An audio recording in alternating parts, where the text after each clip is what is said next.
Karena siapapun yang komitmen kepada iblis dan Dajjal, dia akan menunjukkannya dengan hand sign of Illuminati. Iblis dan Dajjal.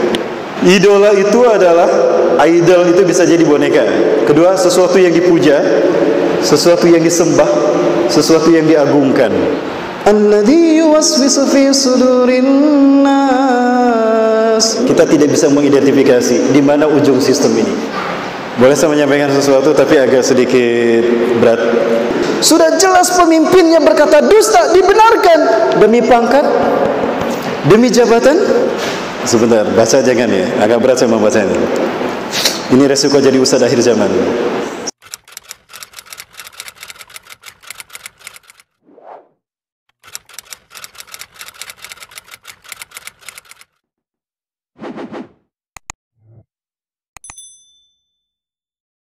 Pertandingan atau perlombaan, babak yang ditunggu-tunggu, babak semifinal atau babak final atau babak penyisihan.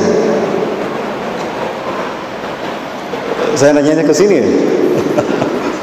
Babak final, babak final. Kenapa babak final yang ditunggu?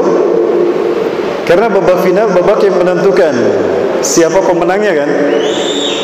Dan final itu finalisnya cuma dua. Finalisnya cuma dua, yang ke satu dan yang kedua. Nah yang menang ini yang mana? Itu ditentukan di babak final. Nah kalau babak final, babak yang menentukan kemenangan, siapa yang menang dan siapa yang kalah, kira-kira pemainnya pemain cadangan apa pemain yang terbaik? Pemain terbaik. Yakin? Baik Bapak Ibu rahmati Allah, lupakah kita? Kita hidup di dunia untuk memenangkan agama Allah. Allah Azza wa Jalla mengutus para nabi dan rasul untuk memenangkan agama Allah kan. Di dalam Al-Quran Allah menyatakan dalam beberapa ayat, A'udzubillahi minasyaitonir rajim, "Walladzi arsala rasulahu bil huda wa dinil haqqi liyuzhirahu 'ala dini kullih, walau karihal musyrikun, walau karihal kafirun." Dialah Allah yang telah mengutus nabinya dan rasulnya dengan membawa agama yang benar dan petunjuk yang benar untuk memenangkan agamanya atas agama yang lain. Jadi kita sebetulnya sedang bertarung. Ya. Pertarungan hak dan batil telah dimulai sejak bapak kita pertama Nabi Adam AS secara physically. Adapun yang pertama kali diciptakan secara hakiki adalah Rasulullah SAW dalam bentuk Nur Muhammad. Nah, pertarungan antara hak dan batil itu dimulai sejak Nabi Adam AS, terus berlanjut sampai pada Nabi yang terakhir, Nabi Muhammad SAW. Apakah pertarungan hak dan batil berhenti dengan wafatnya Rasulullah SAW? Tidak. Tapi terus berjalan sampai mendekati kiamat. Nah hari ini kita berada di ending pertarungan antara hak dan batil. Kita berada di babak final antara hak dan batil. Perjuangan membela kebenaran yang dulu dimulai dari Nabi Adam sampai Rasulullah SAW, lalu dilanjutkan oleh para sahabat salafus saleh sampai pada ulama sebelum kita, hari ini ada di pundak kita. Padahal kalau kita bandingkan antara kita dengan generasi terdahulu jauh-jauh sekali. Ya, kalau dibandingkan antara kita dengan sahabat, lebih baik mana? Lebih hebat mana? Lebih baik kita. Bukan sahabat kan? Ya, sahabat Abu Bakar itu dipanggil dari semua pintu surga. Sahabat Abu Bakar adalah orang yang termulia setelah Rasulullah SAW. Di zaman Rasulullah hidup, Abu Bakar kedua setelah Rasulullah. Luar biasa. Dan beliau dipanggil dari semua pintu surga. Kita dipanggil dari pintu mana? Ya, dari pintu surga atau pintu neraka? Insya Allah dari pintu surga ya. Abu Bakar kualitas imannya dua kali lipat dari kualitas imannya Umar bin Khattab. Kualitas imannya Umar bin Khattab nilainya jauh lebih bernilai ketimbang jumlah bintang di langit yang tidak terhitung oleh kita. Itu tidak ada artinya dibandingkan dengan kualitas imannya Umar bin Khattab. Dan Umar bin Khattab ketika berpapasan dengan iblis, iblis begitu melihat di depannya ada Umar, dia lari tunggang langgang. Iblis berpapasan dengan Umar, yang lari iblis. Kalau kita berpapasan dengan setan, yang lari duluan siapa? Kita apa setan? Ya, abang bukan saya. Jadi mana yang lebih hebat imannya? Kita sepertinya. Apabila suatu hari Rasulullah bertanya kepada para sahabat, "Ayyul mu'minina a'jaba ilaikum imanuhum?" Mukmin manakah yang menakjubkan imannya bagi kalian? Para sahabat berpikir yang terbaik imannya para malaikat, makhluk yang tidak pernah berbuat dosa, tidak memiliki nafsu, hidupnya hanya untuk ibadah kepada Allah. Al-malaikat ya Rasulullah? La, bukan para malaikat. Kaifa la yu'minuna wa hum inda rabbihim? Bagaimana para malaikat tidak beriman? Mereka ada di sisi Allah Azza wa Jalla, ada di sisi aras Allah. Setiap saat mereka dekat dengan Allah, enggak mungkin mereka tidak beriman. Antum ya Rasulullah, al-anbiya wa rasul? Anda para nabi dan rasul? Bukan. Kaifa la nu'minu wal wahyu yunazzilu ilaina? Bagaimana kami tidak beriman? Wahyu diturunkan kepada kami, wajar kami beriman. Setiap saat kami dicas dengan wahyu. Malaikat bukan, para nabi dan rasul bukan. Nahnu ya Rasulullah ashabuk. Kalau begitu kami ya Rasulullah para sahabat Anda. La, bukan juga. Ya. Bingung para sahabat. Para malaikat bukan, nabi dan rasul bukan, para sahabat pun bukan. Maka para sahabat balik bertanya pada Rasulullah SAW, Fayul mu'minina a'jaba ilaina imanuhum. Lalu mu'min manakah yang menakjubkan imannya bagi kita? Siapa? Boleh saya pinjam mushaf Quran ya? Ada yang bawa mushaf Quran? Iwafilah, yakin dengan Quran yang saya pegang ini benar? Ada yang perlu kita revisi dari Quran ini? Tidak ada. Baik. Kita berbicara tentang mukmin yang terbaik imannya. Ustaz, mohon maaf saya berdiri Ustaz. Apa? Jadi membelakangi Ustaz ini. Ya, ketika Rasulullah bertanya siapakah mukmin yang paling menakjubkan imannya? Malaikat bukan, para nabi dan rasul bukan, para sahabat bukan. Padahal luar biasa para sahabat. Ketika para sahabat mengatakan, "Nahnu ya Rasulullah ashabuk." Afdalul ladzina imanuhum, kami ya Rasulullah para sahabat Anda yang terbaik imannya. Rasulullah berkata, "La, bukan kalian." Kaifa la tu'minuna wa ana baina azharikum? Bagaimana kalian tidak beriman kepada Allah? Aku ada di tengah-tengah kalian. Kalian bisa melihat bagaimana aku mensiasati, menghabiskan waktuku setiap hari. Di antara kalian ada yang berbuat dosa, aku tegur dia, selamat dia dari ancaman neraka. Wajar kalian beriman. Aku ada di tengah-tengah kalian. Jadi ini rahasianya. Kenapa Abu Bakar sehebat itu? Karena Rasulullah langsung berada di sampingnya yang mentarbiyahnya. Para sahabat akhirnya bertanya kepada Rasulullah, "Famanil ladzina a'jaba ilaina imanuhum ya Rasulullah?" Lalu mukmin manakah yang menakjubkan imannya Rasulullah? Ya.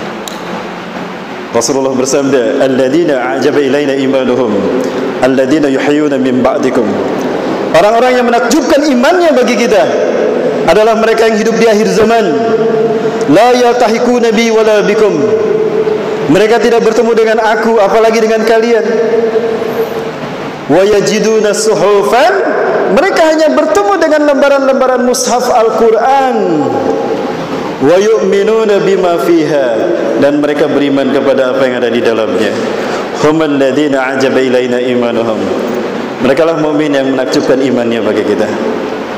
Ya fillah, tolong angkat tangan yang pernah bertemu Rasulullah di sini. Ada? Ada yang pernah bertemu?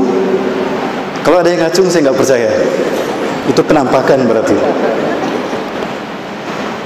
Sejamankah kita dengan sahabat? Tidak. Dari mana kita tahu Allah Tuhan kita kalau bukan dari lembaran mushaf ini? Betul? Dari mana kita tahu Islam fitrah kita kalau bukan dari mushaf ini? Dan dari mana kita tahu kalau Nabi Muhammad adalah Nabi dan Rasul kita kalau bukan dari kitab ini? Ini peluang bagi kita untuk menjadi yang terbaik. Ibadillah, betapa banyak Nabi dan Rasul hampir semua meminta kepada Allah, Ya Rabbana akhir ajalana ila ummati Muhammadin sallallahu alaihi wasallam.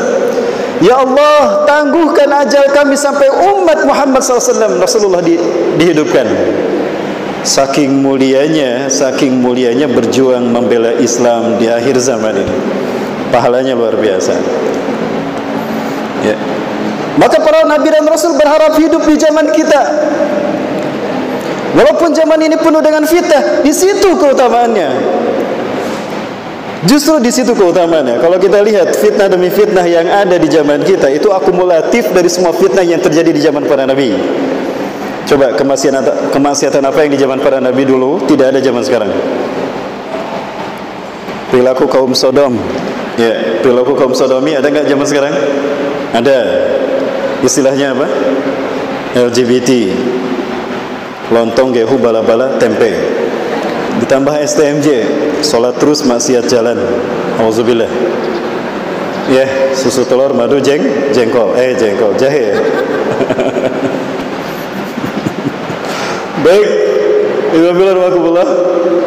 ya, apa yang ada di zaman dulu, kemaksiatan atau penyimpangan zaman dulu ada zaman sekarang. Manusia menyembah berhala ada. Siapa bilang zaman sekarang tidak ada yang menyembah berhala? Boleh saya tunjukkan? Aku menyembah manusia. Kang yang tadi dengar jangan bilang ya. Sekarang buka HP-nya. Atau saya tanya dulu, siapakah idola kita? Siapa idola kita? Nabi Muhammad. Idola kita siapa tuh? Rasulullah. Betul Bu, Rasulullah idola kita? Bang? Yakin Rasulullah idola kita? Baik, sekarang buka HP-nya. Buka Google Search, cari arti kata idola dalam Kamus Besar Bahasa Indonesia. Apa itu idola? Oke, boleh dibacakan? Idola itu adalah, idol itu bisa jadi boneka. Kedua, sesuatu yang dipuja, sesuatu yang disembah, sesuatu yang diagungkan. Betul? Jadi, apakah kita menyembah Rasulullah? Apakah kita mengagungkan Rasulullah? Nah, ini persepsi yang harus kita luruskan. Jadi idola kita siapa? Allah, sembahan kita, idol. Betul dahsyat infiltrasi barat menyesatkan kita, sehingga muncul yang namanya American Idol dan banyak idol-idol, termasuk Indonesian Idol.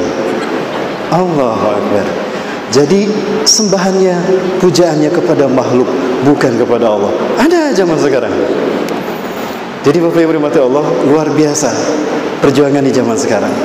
Kita berada di pertarungan antara hak dan batil di babak final. Yang kita pertaruhkan bukan reputasi para nabi dan rasul saja. Yang kita pertaruhkan bukan reputasi Nabi Muhammad sebagai nabi dan rasul yang terbaik, tapi yang kita pertaruhkan adalah Allah sebagai satu-satunya Tuhan. Kenapa demikian? Karena yang kita hadapi adalah sang kampion kesesatan, iblis dan dajjal. Kalau dipoto selfie jangan gini nih. Sip, jangan. Cheese. Aha, murtad tuh. Udah, syahadat lagi.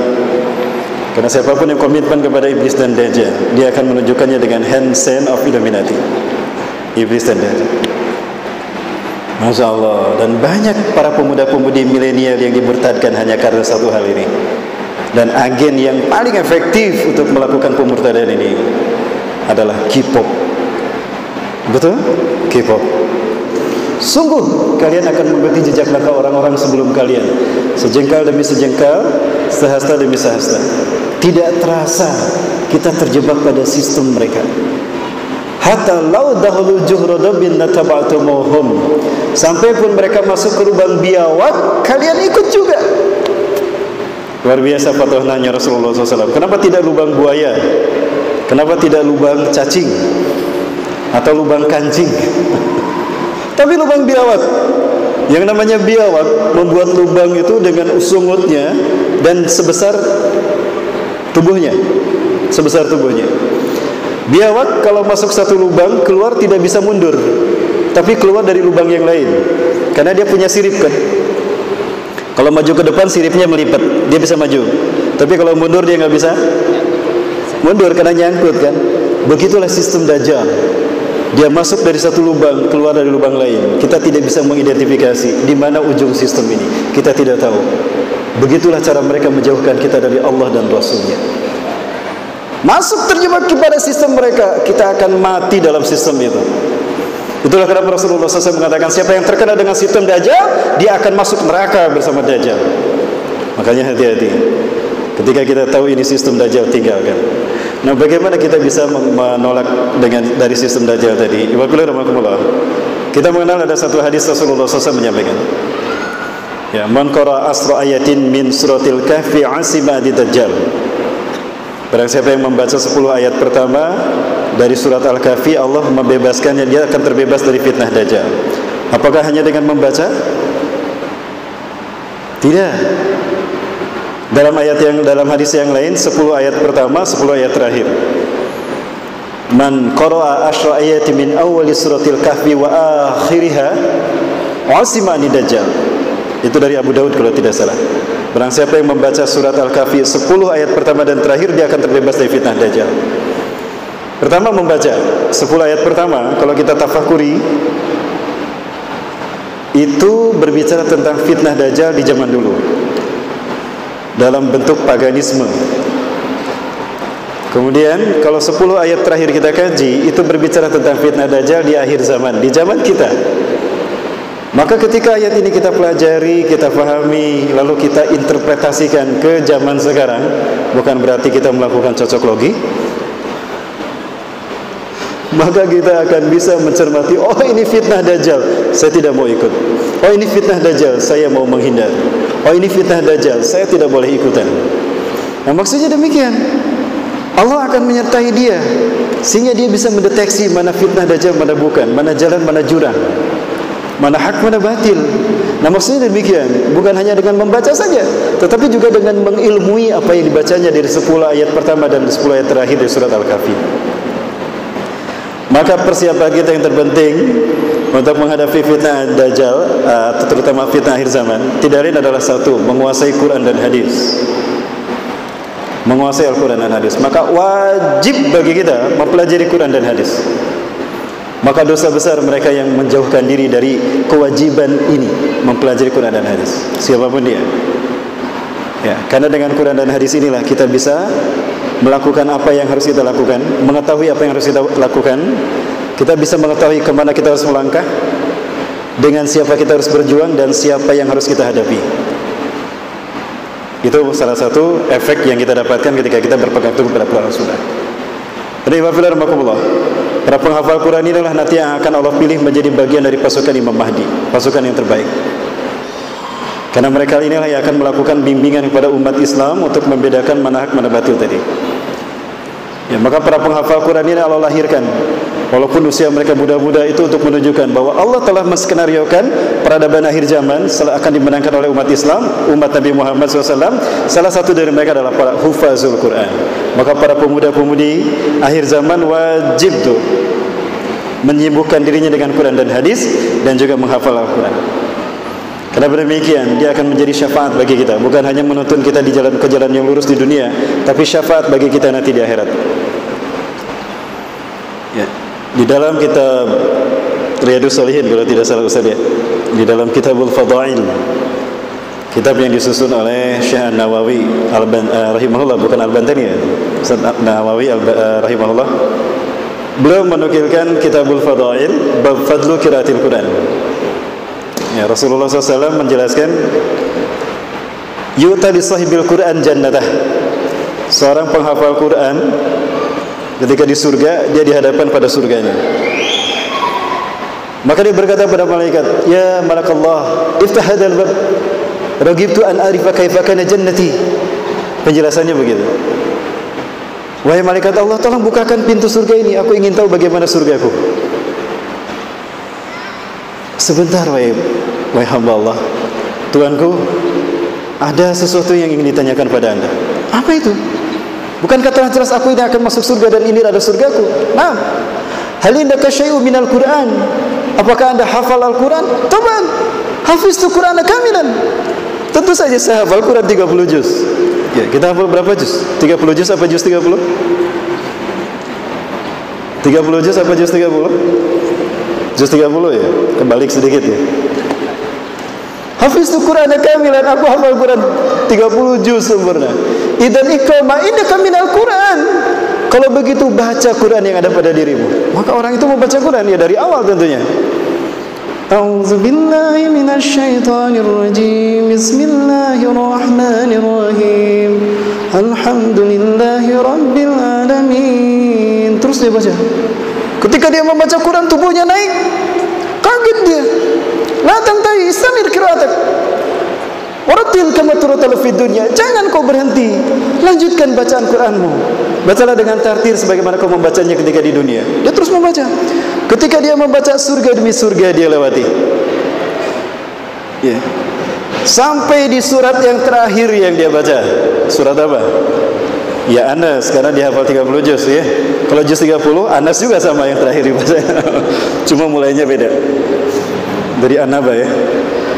Ketika dia sampai di ayat terakhir, ya, setelah dia membaca surat terakhir itu tadi, ya. Alladzi yuwaswisu fi sudurin nas minal jinnati wan nas. Di situ dia berhenti. Maka malaikat berkata kepadanya, "Hadhihi hiya jannatuk ya sahibal Qur'an, fa inna makanaka fil jannah 'inda akhir ayatin taqra'uha." Inilah tempatmu di surga, wahai penghafal Quran, karena tempatmu di surga ditentukan dari ayat terakhir yang kau baca. Kalau hafal juz 30 berarti surganya paling rendah. Enggak apa-apa daripada masuk neraka. Baik, nah inilah maksud dari firman dari hadis Rasulullah SAW dari Abu Umamah radhiyallahu anhu. Ya, Iqra'ul Qur'ana fa innahu syafi'an li ashabi. Ya'ti yaumil qiyamati syafi'an li ashabi. Bacalah Al-Qur'an karena dia akan menjadi pemberi syafaat di hari kiamat bagi mereka penghafalnya. Nah, bukan hanya di akhirat. Di dunia, Al-Qur'an yang kita baca, Al-Qur'an yang kita pahami akan menjadi furqan, pembimbing yang akan menuntun kita, oh ini hak, oh ini batil, kita lakukan hak. Oh ini sistem Dajjal, ini sistem Allah, kita lebih cenderung pada sistem Allah. Itu ya wafilah, maksud dari Al-Quran akan menjadi pembimbing kita di dunia, syafaat bagi kita di akhirat. Kemudian yang kedua, persiapan apa yang harus kita lakukan demi menghadapi fitnah akhir zaman? Kita wajib mempelajari agama kita demi menguatkan tauhid kita. Karena di akhir zaman ini banyak sekali orang yang menjual tauhidnya demi harta dunia, demi pangkat, demi jabatan. Dan ada orang yang mengorbankan imannya tanpa disadari demi sebuah harta dunia. Bismillahirrahmanirrahim. Boleh saya menyampaikan sesuatu tapi agak sedikit berat? Nggak apa-apa? Baik. Ibafilah mau masuk surga? Yang jawab sedikit, berarti peminat surga memang sedikit. Ibafilah mau masuk surga? Amin, mudah-mudahan masuk surga. Hafal nama-nama surga. Mau masuk surga nggak hafal surganya, nanti dijamin salah alamat di padang mahsyar. Saya kasih tahu di padang mahsyar nggak ada Google Map, nggak ada Waze. Hafalan surga apa hafalan neraka? Jangan-jangan hafalan neraka. Baik. Surga yang pertama Firdaus. Di mana-mana Firdaus seluruh dunia. Setelah Firdaus Adan, di bawah Adan Naim, yang jawab satu orang ini karena hadir di kajian sebelumnya. Setelah Naim, Ma'wa, di bawah Ma'wa Darussalam, di bawah Darussalam Darul Maqamah, paling bawah Baitul Ma'mur. 7. Hafalin. Neraka enggak usah dihafalin, enggak apa-apa. Yang pertama Firdaus, yang kedua Aden, ketiga Naim, keempat Ma'wa, kelima Darussalam, di bawah Darussalam Darul Maqamah, paling bawah Baitul Ma'mur, di bawah Baitul Ma'mur Al-Azhar. Loh, dari mana kita meraih surga kalau bukan dari masjid? Betul. Ada jaminan kalau kita ikut shopping ke sana, jaminan masuk surga? Tidak ada. Ya. Ke masjid jaminannya, man salaka tariqan yaltamisu fihi ilman salallahu tariqan ilal jannah. Di padang mahsyar nanti Rasulullah SAW sebutkan bahwa semua nabi dan rasul punya telaga. Inna fil mahsyari di kulli nabiyyin haudun alladhi yusamma bi asmaihim. Sesungguhnya bagi para nabi dan rasul nanti di padang mahsyar akan ada telaga bagi mereka masing-masing.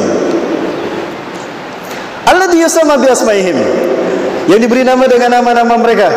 Ada haudu Adam alaihissalam, ada haudu Idris alaihissalam, wa haudu Rasulullah sallallahu Muhammad sallallahu.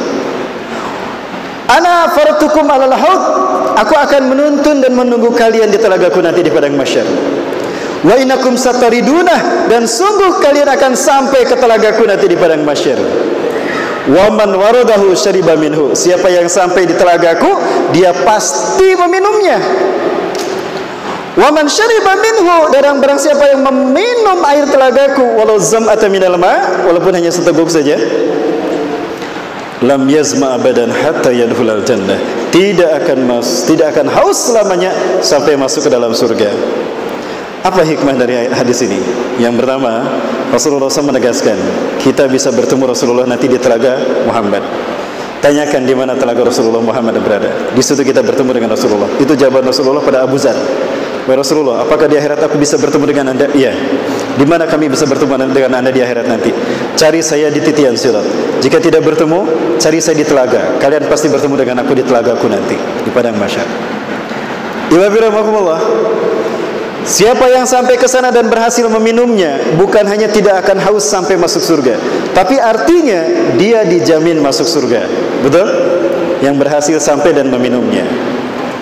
Ada satu amalan hari ini yang kalau kita melakukannya, kita akan kehilangan tiket sampai ke telaga tadi. Dan kita akan kehilangan tiket kita masuk surga. Bahkan kita kehilangan pengakuan kita sebagai umat Nabi Muhammad SAW.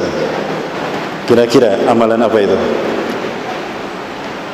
Walaupun pestanya sudah lewat. Rasulullah SAW bersabda, innahu satakunu ba'di umra. Sebentar, baca jangan ya, agak berat saya membacanya. Ini resiko jadi ustaz akhir zaman. Salah ngomong ditangkap nanti.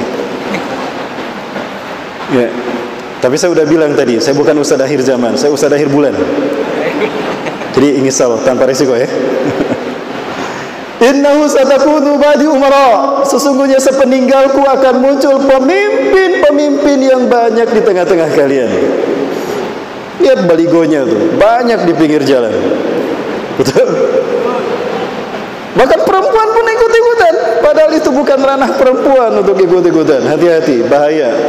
Ya, neraka lebih dekat kepadanya ketika perempuan ikut-ikutan. Hati-hati. Ya. Inna satakunu ba'di umara. Sesungguhnya sepeninggalku akan banyak muncul pemimpin-pemimpin di tengah-tengah kalian. Man saddaqahum bikadzibihim. Barang siapa membenarkan perkataan dustanya, sudah jelas pemimpinnya berkata dusta, dibenarkan demi pangkat, demi jabatan, demi gaji bulanan, atau demi bonus triliunan. Wa anahum ala zulmihim, dan menolong kebijakan zalimnya, sudah jelas kebijakannya zalim ditolong. Falaysa minni, dia bukan umatku. Walastu minhu, dan aku bukan bagian darinya. Artinya Rasulullah berlepas diri dari apapun yang dilakukannya nanti di padang mahsyar, tidak akan dibantu oleh Rasulullah. Walaysa biwaradin alayal haud, dan dia tidak akan pernah sampai ke telagaku nanti. Sekali lagi wabillah, orang yang seperti ini dia kehilangan tiket untuk sampai ke telaga Muhammad SAW, dan dia akan kehilangan tiket masuk surga. Kenapa harus ditukar dengan kenikmatan semu di dunia? Kita tahu dunia sementara, tapi betapa banyak manusia yang karena dahsyatnya fitnah akhir zaman gelap mata. Betul? Sekali lagi, sesungguhnya sepeninggalku nanti akan ada banyak pemimpin-pemimpin di tengah-tengah kalian. Barang siapa yang membenarkan perkataan dustanya dan menolong kebijakan zalimnya, dia bukan umatku dan aku bukan bagian darinya, dan dia tidak akan pernah menikmati telaga mahsyarku. Mereka datang pada Rasulullah. Dulu mereka datang sebelumnya pada Nabi Adam. Wahai Nabi Adam, Anda adalah bapa dan Rasul kami, Anda bapa kami pertama. Fashfa' lana bi syafa'atik. Syafaati kami dengan syafaat engkau ya wahai bapa kami, sehingga kami terbebas dari siksaan Allah. Apa kata Nabi Adam? Jangankan kalian, andaikan aku punya syafaat, akan aku syafaati dulu Qabil. Dia telah membunuh adiknya Qabil. Pergi saja sahabat Nuh, mungkin Nuh punya syafaat. Datang pada Nabi Nuh sama. Bagaimana aku mensyafaati kalian? Aku pun belum tentu mensyafaati diriku dan juga anak-anakku. Dia tidak beriman. Laula indi syafa'ah la usyafi'u anhu qabla antum, ya min qablikum. Andaikan aku punya syafaat, kata Nabi Nuh, akan aku syafaati dulu Kan'an sebelum kalian. Pergi saja pada Ibrahim, mungkin Ibrahim punya. Nabi Ibrahim sama. Ya, kemudian pergi pada Nabi Musa pun sama, datang pada Nabi Isa, dan terakhir pada Nabi Muhammad. Mereka datang pada Rasulullah SAW. Rasulullah melambaikan tangan mereka. Ta'alau, hayya bina nasra min hada. Tafadhal, ayo sini cepat. Ayo, surah, ayo cepat kita minum air telagaku. Begitu telah dekat mereka melambaikan tangan. Ya Rasulullah, kami umatmu. Ya sini, aku tahu kalian umatku. Telah dekat antara mereka dengan Rasulullah, tiba-tiba Allah menghijau mereka. Mereka menggedor-gedor hijab tadi. Ya Rabbi, ya Rasulullah, angkiduni, akshif hadal hijab hatta wasalna ila tilkal had. Ya Rasulullah, angkatkan hijab ini hingga kami sampai kepada anda. Rasulullah menjerit kepada Allah, ya Rabbi, limadha hajabta baini wa bainahum? Ya Allah, kenapa kau hijab antara aku dengan mereka? Hum min ummati, mereka umatku ya Rabb. Arifuhum ma ya'rifunani, aku kenal mereka dan mereka mengenal aku. Apa kata malaikat? Ya Rasulullah, innaka la ta'rif ma ahdasu ba'dak. Wahai Rasulullah SAW, anda tidak tahu apa yang mereka lakukan. Apa yang mereka lakukan? Selain perbuatan bid'ah, adalah perbuatan yang tadi. Mereka membenarkan kedustaan pemimpinnya dan menolong kebijakan zalim pemimpinnya demi pangkat, jabatan dan harta dunia. Maka setelah dijawab demikian, apa kata Rasulullah SAW? Sukan liman badalam ini, jauhkan dia, seret dia jauh dariku, usir dia yang menggantikan sunnah dan meninggalkan perintah. Allahu Akbar. Kalau sudah demikian, adakah pemimpin yang dibelanya di dunia menolongnya? Halo? Lebih baik putuskan dari sekarang pilihan kita. Mau pilih Rasulullah atau pilih? Waktunya sudah habis. Masya Allah, tidak terasa ya. Baik, Iwafillah rahmatullah, mohon maaf waktunya sudah habis. Ya, mungkin suatu saat kita akan sambung kembali kajian kita. Ya, persiapan kita untuk menghadapi akhir zaman. Titip pesan kepada para pemuda. Ya, closing boleh kan? Closing ya. Iwafillah rahmatullah. Kalau kita lihat momen-momen di mana Allah menegakkan kalimah tauhid, selalu melibatkan para pemuda di garda terdepan. Betul? Ashabul Kahfi, mereka pemuda bukan? Pemuda. Dengan keistiqomahan mereka, dengan ketangguhan mereka menghadapi apapun resikonya, Allah hadirkan pertolongan pada mereka. Mukjizat diturunkan Allah pada mereka. Tidur 309 tahun Allah selamatkan. Ashabul Ukhdud, seorang pemuda yang bernama Waddah, telah merubah bangsa Najran Yaman yang tadinya paganis menjadi bertuhankan Allah, bertauhid. Ketika Rasulullah hijrah ke Madinah, yang membukakan pintu bagi hijrah Rasulullah adalah pemuda yang bernama Mus'ab bin Umair. Dia tinggalkan harta kekayaan, pujaan gadis Mekah dan cinta kasih ibunya demi Allah, Rasul dan jihad fisabilillah. Ketika Rasulullah akan wafat, Rasulullah berharap Palestina kembali kepada tangan kaum muslimin. Rasulullah utus pasukan terbaik dan pemimpinnya adalah seorang pemuda bernama Usamah bin Zaid. Ini isyarat ketika kebangkitan tauhid Islam, tegaknya tauhid melibatkan para pemuda di garda terdepan. Maka para pemuda-pemudi, siapkan yang terbaik, karena ketika Islam zahir nanti Allah akan memanggil para pemuda-pemudi yang satu, tauhidnya bersih, kedua, amal ibadahnya benar, lurus, ketiga, dia ittiba kepada sunnah Rasulullah SAW, cinta kepada Rasulullah SAW, yang keempat, dia hidup bersama orang-orang yang soleh, yang kelima, dia berjamaah. Mereka lah yang akan Allah pilih untuk menzahirkan Islam di akhir zaman. Mudah-mudahan kita termasuk di dalamnya. Amin.